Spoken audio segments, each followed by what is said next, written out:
Hello, I'm David Peterson. Welcome to Drawing Like Yourself, or How I Stopped Worrying About Style and Gave Myself Permission and Time to Draw Naturally.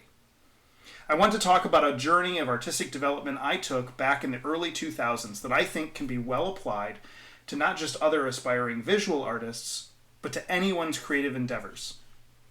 I wasn't aware of the journey, or its stages, or where I was on that path until I was mostly through it. And it was later in assessing it through hindsight that this talk was born. I've given a version of this presentation several times at schools, with groups from kindergartners up through seniors, and even at colleges for art students specifically. I would always tailor the complexity of the message depending on the audience, and I've reworked it again tonight for all of you. Even after I was well established in my professional career, I found I was still learning the lesson, and that there was more to teach myself from it. I'll be going through some background of my art education and use bits of my career as example points for how I came to think of the term style when talking about art, the ups and downs of emulating artistic heroes, and the necessary trust falls into experience that factored into me drawing like myself.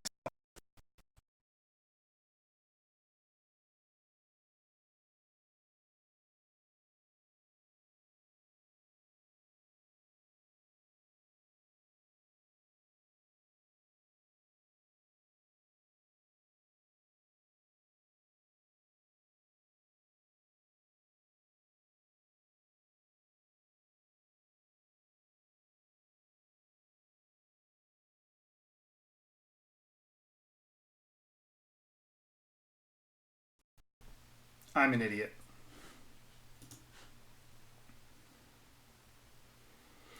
I'm an idiot. I'm back. I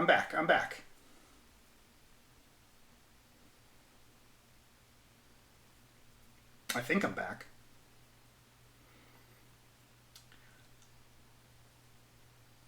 I think I finished all of this slide. The first slide before I made a mistake. Great job, David. Okay. I think I finished. I'll wrap up the last paragraph about this slide and then move on to the next appropriately now. I'll be going through some background of my art education and using bits of my career as example points for how I came to think of the term style when talking about art, the ups and downs of emulating artistic heroes, and necessary trust falls into experience that factored into me drawing like myself. Let's start with some of my background, so you get an idea of the artistic toolbox I had to begin with. I was born in Flint, Michigan in the late 70s and grew up there, leaving only when it was time to finish off my art degree at university. The common question, when did you start drawing? I think is answered best like this. If you go into any kindergarten room and ask how many kids like to draw, all the hands go up. If you go a few grades higher and ask again, fewer hands go up, until you get to an age where only the kids who are really interested in art still raise their hands. It wasn't when did I start drawing, it's that I was a kid that never stopped. And that's not a judgment against the ones who did. Everyone has a way that they express themselves or interests that they pursue. But all of this is to say, I was always drawing, or always making, in some way, artwork. I was one of the last generations of kids to go through public education where art and music were either part of mandatory curriculum or available to kids kindergarten through 12 all the way through the entire school year. My parents were supportive enough to enroll me in some art classes at the Flint Institute of Arts when I was growing up. Art supplies were common birthday and Christmas gifts, and I was given a luxury I think not enough kids are given these days: free time. Time to get bored and lost in my thoughts and fail at my leisure pursuits. You learn what you like when there is time enough to get bored.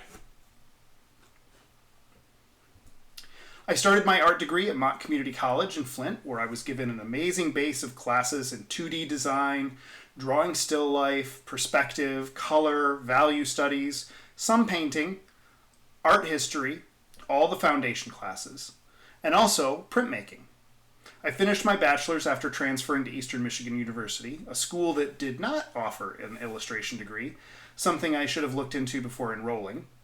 though I met my wife Julia there, so ultimately I'm glad I didn't know about their lack of illustration classes. And so, after really enjoying the process and techniques I learned at Mott, I got my degree in printmaking. Within printmaking, I was drawn especially to two major techniques: etchings, or intaglio, which are made by dipping a metal plate into acid and selectively etching lines and pits into the surface that will hold ink wiped onto it, that will then transfer that image onto paper when run through a press. The other major technique is relief printing, woodcuts or lino cuts, where the surface is carved away with a specialty chisel to leave only the bits sticking up that you want to be printed when it has ink rolled onto the surface, and then paper is laid and pressed on top of that. I also learned a technique that mixes both intaglio and relief printing that I learned from my Mott printmaking professor, Sam Morello, where the wood grain and carved lines act like an etching, but the surface can still have a flat color rolled on top in selective areas. All of this is probably way more than any of you wanted to know about printmaking. But all of it's to say that printmaking is a discipline that helped inform my understanding of line weight, ways of making gray through overlapped lines, stippling, and texture. And because printmaking is such a process-driven art form where every step is actually 12 that need to be done in order and thought through ahead, it taught me about planning compositions or working through problems with them.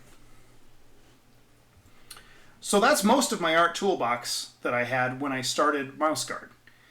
It wasn't until 6 years after college graduation that the book series I'm known for, that launched my professional career as an artist, was published on a national level. And currently, I'm at work on the fourth book in the MouseGuard series, The Weasel War of 1149.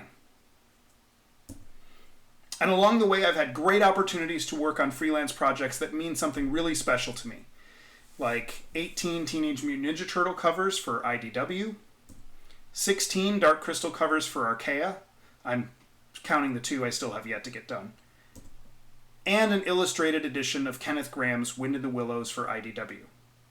And I think most people can look at this professional body of work and see a definitive style, an expectation of what a new David Peterson TMNT, Dark Crystal, or Wind in the Willows piece would look like.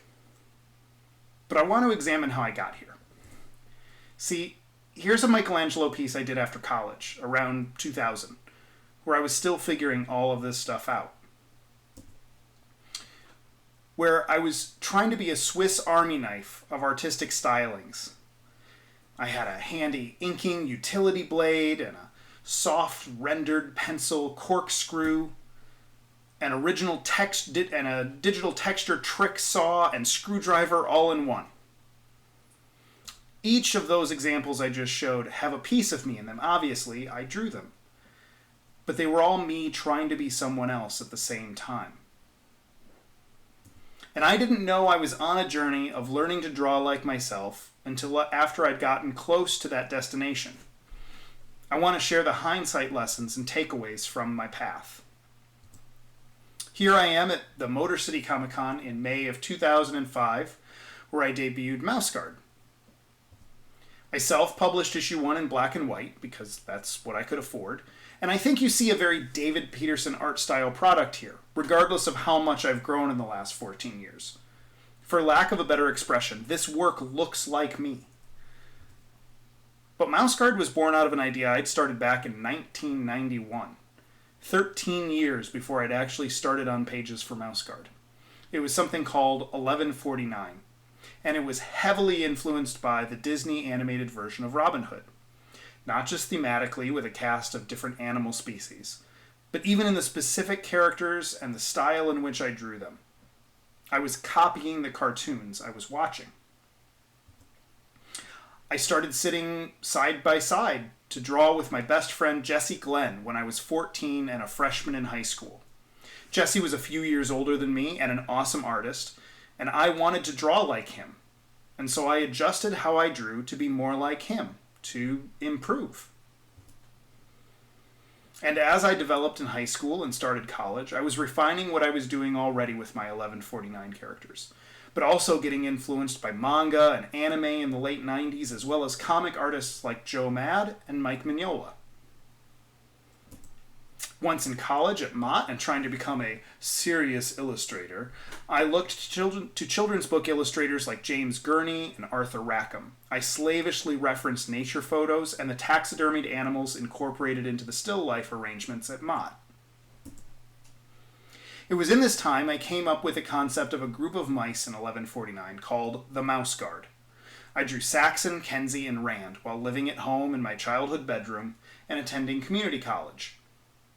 And while these illustrations are perfectly fine and I still find them charming, they were essentially copied from an illustration by Michigan children's book illustrator Tom Port for his book Coyote Goes Walking. In fact, guard mice wear cloaks because I didn't know how to draw a mouse standing on its hind legs or any of the rest of its anatomy believably, since Tom drew these mice in Native American clothes that covered their bodies. So since my inspiration and reference source didn't provide that, I was limited in what I could draw, and I shrouded my characters in cloaks. Later, once I'd shed most of my 1149 focus, and decided just to focus on the brave band of mouse rangers known as the Mouse Guard for my stories, I'd tried drawing them using wildlife photos, which was certainly helpful. But again, left me stuck when I couldn't find the exact pose I needed, or when trying to get a mouse to emote or physically do something a real mouse can't do. And while trying to draw my characters and explore my voice as an artist, I explored different mediums. Earlier, I'd used color pencil and marker to emulate comic books and animation coloring, pen and ink and watercolor to emulate children's book illustrations, soft rendered pencil and straight watercolor to try to capture more realism from wildlife photos, and even etching. When taking my first printmaking class at Mott, I was exploring who I was and who I wanted to be as an artist. And that's a valuable exploration with materials, techniques, inspirations, and reference points. But I wanted to feel like drawing wasn't always so hard. That it would pour out of me naturally, with each line or mark I put down, not to be like a research and study session. Copying from the masters, as it were. I wanted something that felt natural, that felt like me, that I liked, and that people couldn't point to the similarities between my work and the reference I'd swiped so much of it from. This drawing is when that happened, or at least when I knew it had happened. I was at a family barbecue in 2002, sitting in the backyard in a lawn chair. This is in the days before smartphones, with no reference material, no wildlife photos, no books of my artistic hero's work. I was alone in that backyard with just me, my paper, pencil, and pen. And without knowing it, I did a trust fall into my college training, relying on those lessons in basic drawing of form, composition, proportion, balance, and into my pen work, emulating ideas that had been ingrained in me from printmaking. How to work line weight, how to exploit texture and make gray space from it. I was wringing out everything I'd absorbed in my creative sponge onto the paper. And in letting go, in giving myself time and permission to just draw, like myself, what came out naturally. I clearly remember thinking, I could draw like this for the rest of my life. It felt effortless, not easy, but as though a barrier had been removed. And instead of pushing against some idea of style, I instead had an open path to wander in it. See, the way I've come to think of the word style as it applies to art really just means the way you draw. It's not something to be forced or actively thought about as a conceptual or abstract thing. It's the way you draw. You already have a style. It's the way you draw right now. And it should be forever, evolving, and changing. Growth as an artist should be continuous, and stagnation is the death of your work. So instead of thinking about finding or developing your style, look at your work and assess ways you'd like to improve. After that barbecue piece came out of me, and felt natural and not forced, I took old mouse guard pieces that didn't work for me, like this one, and I started reworking them, just doing what was natural and felt right, and building off of what had worked. I played and experimented, and not all of these pieces worked for me, even at the time. And instead of that discouraging me, I moved forward with another drawing, trying to take what I'd learned to make the next piece better. I leaned into the choices that I'd made that felt successful: textures, patterns, proportions, anatomy. Not looking directly at how other artists or how nature had done these things, but allowing myself to build off of what I had done that worked, while avoiding the trappings of the marks and choices I'd made that were less successful. I closed myself off from my inspirations while working. It was fine to look at that stuff to get excited, but to not allow myself access to it when I was working. I was giving myself time and freedom to become more and more comfortable with the way I drew and to build off of that rather than be directly influenced by the work of another. And I don't want to discredit time or influence. Getting to that moment of drawing like myself and figuring out a style, i.e. the way I drew, took time and absorbing what I could from all the outside influences that I'd internalized. Just with the mice alone, it was a 9-year journey. My work at the end of that was a stew of my creative influences and lessons. What I saw in those works of my artistic heroes and picked up from classes is uniquely mine. What I forgot or what I paid attention to is all filtered through me. And how I then realize that on paper is also uniquely mine. I had to collect all of those influential bits and express them over time before I could draw like myself. Emulating your heroes. There is tremendous value in wanting to be your artistic heroes and trying to copy their style. And there is a long art training history of copying the works of others to learn from their work. And I think who you choose is just as important. Those heroes are some of the key ingredients in the artistic cocktail you mix. In high school, I wanted to be Jim Lee. I'd copy poses and shading styles directly from his comic books to draw my characters.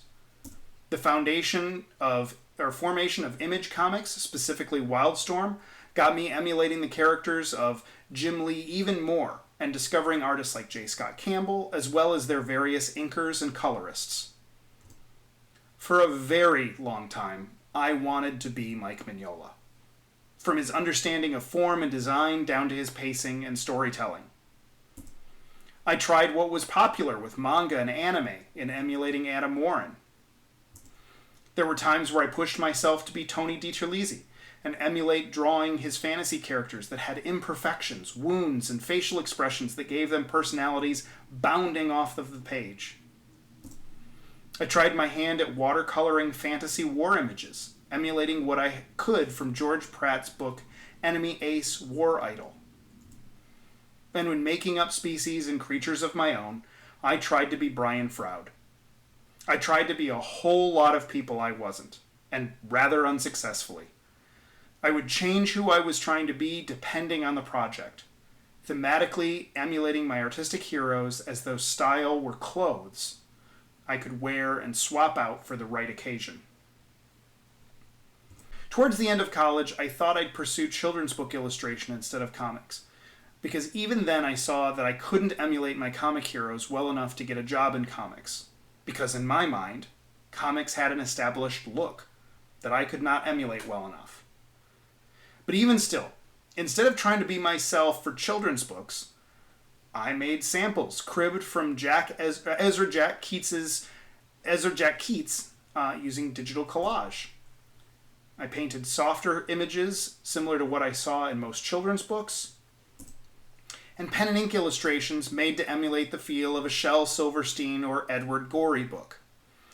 I acted like a comic had to look like other comics, and children's books needed to look like other children's books. War stories needed to look like other war stories, and creature designs needed to look like the Dark Crystal. And that I should have, and that I should have a way of doing all those things differently. A style for them all. Putting away the reference and allowing your drawings to be you is a step. But it's still good to emulate your heroes even now and then. Not in the way where you copy reference and think of style as their hat you can put on, but where you look past the facade of their work and dig into interpreting it and emulating what you can learn at a deeper level. What makes a given hero's work a successful composition? You need to ask yourself that. As I said, I wanted to be Mike Mignola for a long time, so there's a lot of him in this slideshow.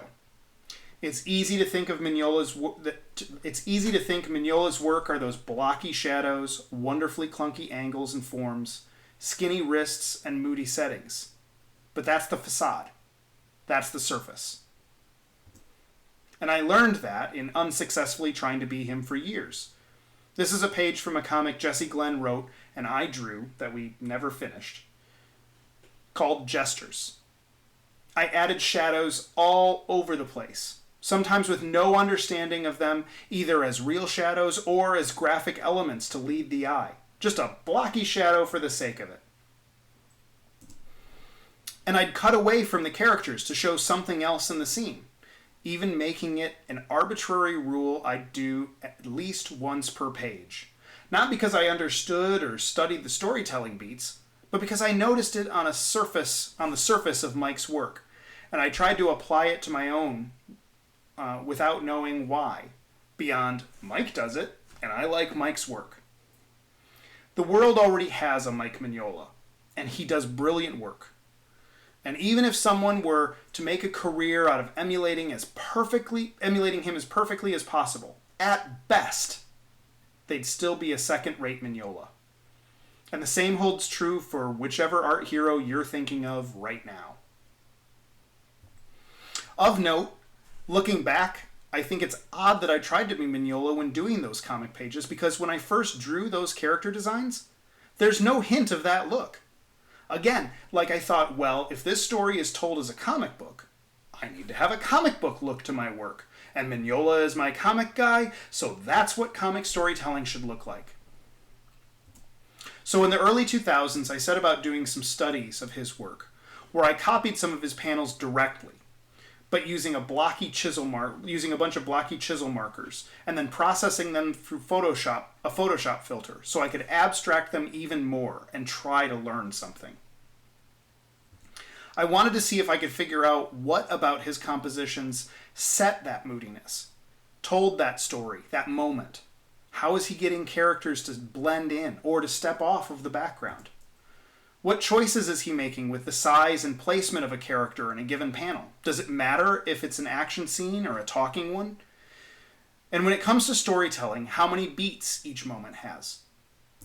When he uses angles or static placements, when he uses big panels, when he uses small ones, where he crops a figure or a panel, those were lessons that could be gleaned, translated, and applied in a way where I could still draw like myself. And when you dissect your artistic hero's work to emulate beyond the facade, your assessment of those things may be very different from what others could glean from the same exercise, or even different from what the artist intended or thought was successful. But what matters to you is important. How you choose to implement the substance of their work you find appealing and successful into your work is the value. And it's uniquely you. As someone who draws other people's characters for freelance covers and pinups, I need to be able to be respectful of the look and feel of those characters while still doing art that is my own and not an emulation.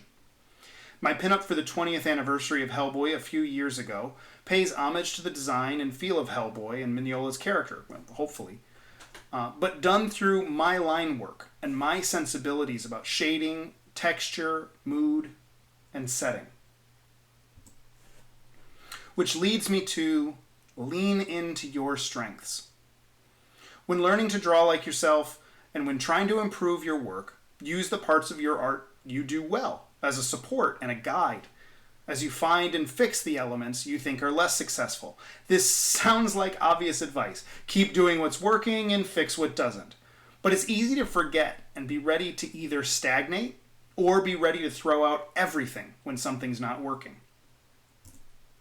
For me, I rely on detail. Texture, architecture, world building, and when in doubt, I throw in more layers of detail and pattern. The repetition of form in that clover is something I know works for me. Not only do I feel good when illustrating rows of shingles on a roof, scales on a snake, piles of bones, blades of grass, or a thicket of bramble, but I've also figured out that echo of form plays to something that comes out of me naturally and compositionally works on the page well. Getting back to those freelance jobs I mentioned at the start, while yes, I need to get approval from the rights holders and stay on model for the characters and properties, I can work in the things I do well and I am drawn to with texture, muted color, and detail to those pieces so that they feel like me.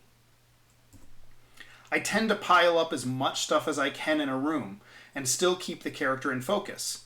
That's not a problem, it's where I go for a solution. Making a composition where I have more breathing room and there is more open negative space is more of a challenge for me. This layering of texture and detail worked for me early on, and so I've built on that foundation until my natural and easy answer is to fill it up with junk, which, being the son of a hoarder, is both expected and a little scary. For those of you who have seen my blog post about this piece, you'll also know it's filled with references and personal meaning.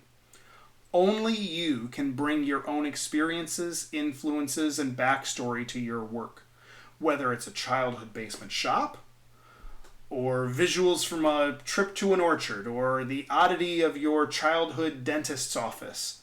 Those bits of you are both unique, and if you do it well, are earnest enough to be universally understood. It's part of drawing like yourself. For my Wind in the Willows book, I leaned into not only talking animals and my texture work, but also into model making. I find comfort in that as part of my process now. It takes unbelievable characters like a toad, a water rat, and a mole in clothes caravanning around the English countryside and puts them in next to a realistic set piece where the location design is grounded in something real and the perspective for complex geometric shapes is already planned out. That model making is something I started in Mouse Guard. I resisted it at first as a self-indulgent impulse that sucked time away from drawing, and then finally accepted it and embraced it as something that makes my work better, both because I enjoy the process and I think it affects the final image in a positive way. I'm not supposed to be showing this cover yet, but you guys won't tell, right? A constant part of your work as an artist should be to assess and fix. What's working? What's not? What needs a minor improvement? What should you stop doing entirely? And this is a unique set of questions for you with answers universally unique. All of my examples here aren't a roadmap for what to do to draw like yourself. Don't emulate the facade of my work. Printmaking is not the universal answer. Detail and texture aren't for everyone. Learn from the process of your journey. On a regular basis, look at making your next piece better, taking what you've learned from your last piece. Draw like yourself, but always be working to improve yourself. To that end, I found myself recently having to relearn this lesson. When I got the job to illustrate Wind in the Willows, it was a joy. This book was on my bucket list to give a treatment to before I died. But while working on my edition, I found myself seizing up at the idea of this book's illustrated legacy. It's been illustrated over 100 times and with a list of nobodies like Ernest H. Shepard, Inga Moore, Robert Ingpen, Arthur Rackham, and many others. And I got into the trap of feeling like I needed to be those people, while also being painfully aware that I wasn't those people, and that I couldn't help but get lost in looking at all of their takes on composing illustrations for the most popular scenes. This moment, the storming of Toad Hall, is one of the ones I'd had in my mind as a joy to illustrate from as far back as I dare to dream of illustrating of this book. But as I started working on it, I couldn't help but want to be Ernest H. Shepard. He's the illustrator famous for this book, as well as A. A. Milne's Winnie the Pooh stories, and he is my definitive Willows illustrator. So even without having this page of the book open, with his illustration looking up at me, I had this image burned into my brain. I played with a few other angles and compositional sketches, but I took my own advice to lean into my strengths and make a model of the grand hall of Toad Hall. I based it not on Shepard's drawing, well, the window is to some degree, but to historic Tudor halls I found reference of online. Using the model, I could explore different angles, more of a bird's eye, from the right side of the room looking directly towards the door, from inside the door as the room opens up. And I found that compositionally, I liked Shepard's angle the best, because it served that moment of the story best. So then I had to lean into all that detail in architecture. There is a frenetic activity of motion in Shepard's lines where he omits unnecessary details, but that's not my strength. So I made sure more of the table could be seen. The dishes, glasses, cheese plates, grapes, tureens, peas, biscuits, candles, chairs, and every no-good weasel's face as they are run out of Toad Hall. Sure, the window, the quartet's poses, and the toad armor is a direct homage to the Shepard illustration I love. But I made sure as I was inking this piece that it felt like me, that I was drawing like myself.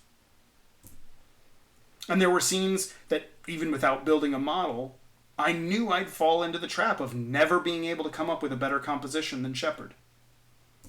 And instead of fighting it, just embrace it, adding the textural flourishes that made it feel like me, even if I borrowed the composition. And I took that borrowed composition pretty far. When I could think of no better way to get Mole and Rat in the frame while also doing a grand reveal of Toad Hall, I just mirrored Shepard's composition. In these illustrations, I was also a bit trapped. Unlike when I'd emulate my heroes before, when I was trying to do my own characters and stories in their style, here I had to respect the same story. And that lineage of Willow's illustrators were masters at their work, which is why it's hard to come up with a better composition than they did. Choosing another camera angle, bringing focus to a different element or moment in the story, I often found led me to a subpar illustration, and only for the sake of avoiding what had been done already. And when Shepard hadn't drawn a specific moment, or had done it differently than I would, chances were that one of the other illustrators had. This is Arthur Rackham's illustration of when the jailer's daughter is helping Toad escape prison by disguising him as a washerwoman. And while the elements of composition in mine are the same, I worked with my niece as a model to help me come up with a pose and framing I preferred. I leaned into the stone textures I'm known for in Mouse Guard, even echoing the light through the jail bars, that old Jesters page and Muppet cover I did around 2009. And there were scenes in the book difficult to capture as an image. An entire chapter is mostly about a wistful feeling of homesickness, without a lot of visual cues or action moments on how to show that. Inga Moore was able to get the emotion onto the page as Mole and Rat wander through a human village, seeing all the warm light within as they trod on a fresh blanket of snow. My version in black and white doesn't do quite as good a job as Inga's at conveying warmth within, but I made sure I used every inking and printmaking trick I had in the book to make that town mine, while still being faithful to the text. The rapid nightfall of mid-December had beset the little village as they approached it on soft feet over a thin fall of powdery snow. Little was visible but squares of a dusky orange-red light on either side of the street, where the firelight or lamplight of each cottage overflowed through the casements into the dark world without. And a few times, I was able to come up with an illustration that was uniquely me, that there were no traces of other illustrators in there. This moment where Rat runs around making piles of multiple pistols, cudgels, and swords for each member of the party ready to storm Toad Hall was a favorite of mine to read aloud to my wife when we were still dating. And another one of my scenes that I had set in my head to illustrate from as far back as I know. Here, I decided not to show Rat and Mole in this scene, where the children field mice come caroling at Mole End. That was what most other illustrators did, but I figured out that I had drawn mole and rat enough times in the course of the book that if I left them out this once, it wouldn't hurt the composition. And I figured out showing the warm light in the open door and the shadow on the ground of the mullions of the round transom window over the door gave enough cues and context that the setting was Mole End. And this moment, rarely illustrated in other Willows by other Willows illustrators, is the one I'm perhaps the most proud of, because it almost could be something out of Mouse Guard, save for the clothes and pistols. In other words, everything about this illustration feels like me, drawing like myself. With Wind in the Willows, I wanted to be as good as my heroes. But even when relearning my drawing like yourself lesson of putting away the reference and just doing your work, I was trapped in a unique situation where the text and the long list of past illustrators guaranteed I was going to trod many of the same compositional paths, and I had to lean into my strengths to make sure my voice came through, that I was drawing like myself. Drawing like yourself is about giving yourself permission to take time to draw naturally, see what comes out, and build off of that work. To stop thinking about style as some complex concept that's all flash and facade and no substance or something you don't already have. It involves closing yourself off from your influences for a while and relaxing while you draw. It's healthy to copy and emulate, but at some point you have to shut out your artist hero's work and draw something of your own. Then emulating and understanding the deeper decisions your artist heroes are making. And use those analysis lessons you gained from study as you ask yourself the same questions about your work. These thoughts on drawing like yourself come from me as a self-confessed former facade emulator who tried really hard to beat other artists several times and failing. It took time to first overcome the fear of drawing naturally, and then more time learning how to draw naturally. Give yourself that permission and time. When I learned to draw like myself, nothing but better things happened for my work.